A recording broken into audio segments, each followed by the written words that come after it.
自从在这个新冠肺炎疫情以来，当然大家对于数位转型跟数位浪潮，那以及各国的央行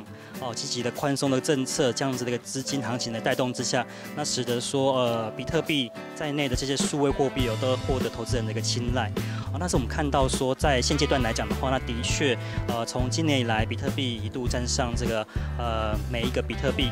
6万块钱这样的关卡，那市值也突破了1兆以上这样子的一个价位哦。那所以大家对于这个比特币来讲的话，事实上是很有兴趣，但是也感到一些疑惑。那我们从这个资产配置的角度来看的话，可能这个比特币的特性里面有几点，那必须要跟大家做一些说明哦。那首先是在于说它的一个实体应用的一个场景哦。那事实上我们实体应用场景包括主要最多是在这个法定货币像是美元、像是台币的部分。那除了说实体的支钞之外呢，那也包含了说在数位的货币的一个使用哦。那事实上还是一个比较主流的一个状况。但是至于比特币由于它这个价格的波动性是比较高，那因此在这一个实际使用的场景，事实上是相对比较有限的，所以也不适合这种小额的一个支付的一个场景。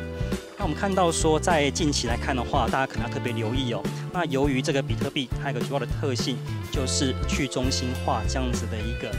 特色哦。那所以很多国家的央行开始研究自己本身的一个数位的一个货币。那当然也担心说，后续如果未来这些虚拟货币开始比较流行之后呢，可能在这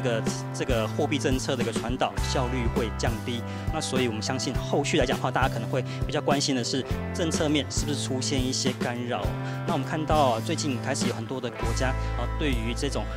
数位货币比特币提出了说有可能像是一些非法的交易，或者是对于这个极端分子的融资这个都可能产生一些在资金流追踪上的一个疑虑。那或许这个可能是后续对于这种虚拟货币